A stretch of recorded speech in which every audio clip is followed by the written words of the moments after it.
năm trước, tôi làm phóng viên truyền hình nên thường về các vùng quê ghi hình những hoàn cảnh khó khăn, hy vọng có thể san sẻ bớt phần nào sự mệt mỏi mà họ phải gánh chịu trong cuộc sống. Chuyện tâm linh thi thoảng cũng bắt gặp, đặc biệt là chuyến đi Mai Châu, Hòa Bình. Đợt ấy, chúng tôi đi công tác 3 ngày 2 đêm. Trong đoàn ngoài tôi, một quay phim, một lái xe, còn có một chị đang mang bầu tên Yến. Tự dưng giờ nghĩ lại cũng không hiểu vì sao đang mang bầu mà chị lại chấp nhận đi công tác với chúng tôi nữa. Tất nhiên chị rất khỏe, không bị nghén 3 tháng đầu, những tháng sau chạy phăng phăng đi ghi hình, thậm chí cả mấy chỗ ô nhiễm. Lên Mai Châu, chúng tôi ở nhờ nhà gia đình Nam, một anh bạn trước cũng làm ở kênh. Tuy nhiên, nhà của anh chỉ đủ cho mọi người ăn uống, tắm giặt. Chỗ ngủ thì phải sang một người bạn khác, cách đấy cũng hơi xa, phải đi ô tô. Đêm đầu tiên, chị Yến ngủ lại nhà Nam với bố mẹ và em gái anh. Còn Nam và chúng tôi sang nhà người bạn kia ngủ.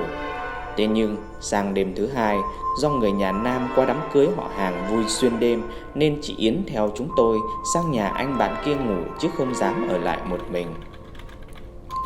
Tôi còn nhớ, thời đó đang có hậu duệ mặt trời nên tối tối mọi người hay vào mạng xem tập phim rồi mới đi ngủ.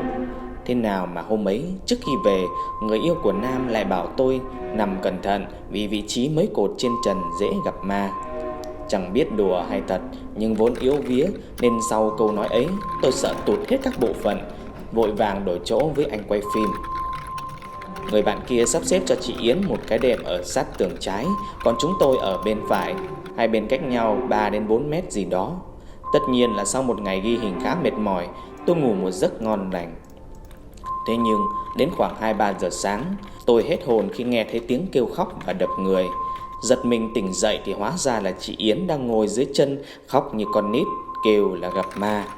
Tôi vội gọi mấy ông anh khác dậy xem sự tình như thế nào, nhưng mà hình như các ông ấy đã dậy từ trước đó rồi. Chị kể lại nằm một lúc thì thấy toàn thân rơi vào trạng thái nửa mê nửa tỉnh, liên tục gặp những giấc mơ kỳ lạ, vừa thật vừa xa lạ. Bên tai có tiếng người nói bảo chị nhảy qua cửa sổ xuống đất. Đặc biệt, chị thấy một người đàn ông toàn thân màu trắng tiến vào nằm cạnh mình, xua đuổi không nổi nên vội tỉnh dậy chạy sang bên chúng tôi. Tôi còn nhớ đêm ấy, chó sủa inh ỏi gần 30 phút, đứa trẻ ở tầng dưới thì gào khóc, anh lái xe còn tưởng có trộm nên thi thoảng phải ngó ra ngoài cửa sổ. Sau đó, cậu bạn chủ nhà liền thắp hương, khấn bằng tiếng Thái, có lẽ xin mọi người cho phép chúng tôi được ngủ lại. Ngó lên bàn thờ, chị Yến hốt hoảng khi thấy di ảnh của người đàn ông mà chị gặp trong mơ. Thì ra, đấy là người anh trai đã mất vài năm của cậu bạn và cái đệm ấy vốn là của anh ta. Chị Yến quyết định nằm giữa tôi và anh quay phim. Sau đó, chó không còn sủa, em bé cũng bắt đầu ngủ. Mọi người không gặp bất kỳ chuyện gì khác. Sau vụ ấy, hình như chị Yến có quay lại Mai Châu một vài lần gì đó.